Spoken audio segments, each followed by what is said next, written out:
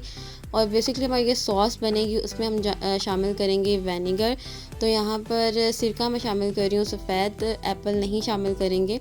तो साथ ही इसमें शामिल कर देंगे ये कुकिंग ऑयल। तो यहाँ पर आधा कप ही मैंने सिरका शामिल किया है और आधा कप ही मैंने कुकिंग ऑयल शामिल किया और मिक्स करते हुए इसे अच्छे से मिक्स करेंगे। और ये बहुत ही बेहतरीन हमारी सॉस जो है वो बनकर बिल्कुल तैयार हो गई है और हमने इसको अच्छे से मिक्स कर लेना। तो हाथों की मदद से मिक्सिंग जो है वो ज़्यादा बेस्ट होती है, तो मैंने हाथों की मदद से इसको अच्छे से मिक्स कर लिया और मिक्स करके हमने इसको 1 घंटे के लिए रेस्ट देना है। अब इसको मज़ीद टेस्टी बनाने के लिए यहाँ पर मैं इसको धुआं दूंगी कोयले का। तो उसके लिए यहाँ पर मैंने कोयले को गर्म होने के लिए रख दिया था और ये गर्म हो गया है। और अब इसमें शामिल कर देंगे ऑयल। तो यहाँ पर मैंने थोड़ा सा 1 खाने का चम्मच नमक शामिल कर दिया और इसको हम कवर कर देंगे जस्ट 2 मिनट्स के लिए। तो इससे बहुत अच्छा फ्लेवर आएगा, इतना यूनिक इसका फ्लेवर आएगा। आप ये स्टेप लाजमी कीजिएगा, ये स्किप मत कीजिएगा। तो यहाँ पर आप देख सकते हैं हमने स्टीम दे लिया चिकन को। अब इसे हम कर देंगे साइड पर और 1 घंटे के लिए इसको मैरिनेट होने के लिए रख देंगे। यहाँ पर मुझे 1 घंटा हो गया है और यहाँ पर मैंने बड़े साइज़ का बर्तन ले लिया, उसमें मैं घी शामिल कर रही हूँ। आप ऑयल या बटर का भी इस्तेमाल कर सकते हैं। तो मैंने 1 कप यहाँ पर घी शामिल कर दिया। तो घी को मेल्ट होने देंगे, हल्की आंच पर हमने इसको गर्म करना है और तब तक हम चिकन को चेक कर लेते हैं। तो यहाँ पर चिकन की मैरिनेशन जो है ये भी कंप्लीट हो चुकी है। तो चिकन को एक बार अच्छे से मिक्स कर लेंगे और ऑयल भी गर्म हो गया है और अब इसे हमने एक एक करके ऐड करना शुरू कर देना। तो यहाँ पर मैं सारा चिकन जो है वो ऐड कर दूँगी। बेसिकली हमने चिकन को इसमें गलाना है, तो किस तरह से गलाना है वो मैं आपको दिखाती हूँ। तो बस इस तरह मैंने सारा चिकन ऐड कर लिया था और इस तरह इसे मिक्स करते हुए मैंने इसको कवर करके 20 मिनट तक पकाया। तो यहाँ पर 10 मिनट कंप्लीट हो गए थे। मैंने अगेन फिर चेक किया और बार चम्मच ज़रूर चला लीजिएगा क्योंकि नीचे लगने का ख़तरा होता है, क्योंकि आँच कभी ऊपर नीचे हो जाती है तो फिर इसलिए तेज़ या हल्की, तो इसलिए चिकन जो है वो जल सकता है। तो बोटियाँ टूट जाएंगी तो फिर वो टेस्ट नहीं रहेगा। तो बस इसे यहाँ पर मिक्स करते हुए इसी तरह पकाना है। तो जब ऑयल जो है वो बिल्कुल रिलीज़ हो जाएगा तो इट्स मीन कि हमारा चिकन जो है वो बिल्कुल सॉफ्ट हो गया। तो आप देख सकते हैं ऑयल जो है वो बिल्कुल रिलीज़ हो गया। अब हमने क्या करना है, अब हमने इसको एक बार अच्छे से मिक्स कर देना है और इसकी बोटियों को हमने जो है वो एक प्लेट में निकाल लें, सारी बोटियों को अलग कर लें और जो सॉस हमने बनाई थी उसको हमने इसी पतीले में ही रहने देना है। तो चिकन हमारा बिल्कुल तैयार हो गया है और इसको मज़ेदार सा लुक और टेस्ट देने के लिए हमने ये स्टेप्स करना है। तो जिसके लिए यहाँ पर फ्राई पैन में मैंने 1 कप ऑयल शामिल कर दिया है और उसमें मैं इन तमाम बोटियों को ऐड कर दूँगी। और इससे ये होगा कि चिकन जो है एक खूबसूरत सा कलर जो है उसके ऊपर आ जाएगा और चिकन यहाँ पर ऑलरेडी हमारा कुक हो चुका है, सॉफ्ट हो चुका है। और बस इसे एक साइड से इस तरह से मिक्स करते हुए पकाना है। जब इसकी जो है एक साइड कुक हो जाएगी तो हमने कांटे की मदद से इसका जो साइड है वो चेंज कर देनी है। कांटे की मदद से करेंगे, चम्मच की मदद से बिल्कुल नहीं कीजिएगा, उससे ये होगा कि बोटियाँ टूट सकती हैं।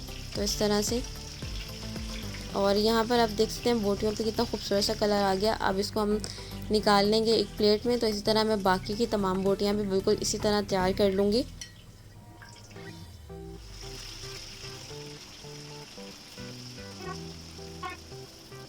यहाँ पर चिकन जो है वो बिल्कुल सारा तैयार हो गया। मैंने इसको फ्राई कर लिया एक खूबसूरत सा कलर आने तक। और अब हम चावलों की तैयारी करते हैं। तो मैंने उसी पतीले में, उसी सॉस में मैंने अब इसमें शामिल कर दिया है, आधा कप दही शामिल किया है क्योंकि हमने पहले ऑलरेडी सिरका इसमें शामिल किया हुआ है, लेमन का जो पल्प है वो शामिल किया हुआ है, इसलिए मैंने आधा कप इसमें दही शामिल किया है।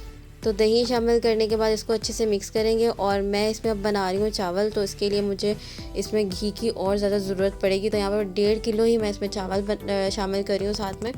और यहाँ पर मैंने आधा कप मज़ीद इसमें घी जो है वो शामिल कर दिया।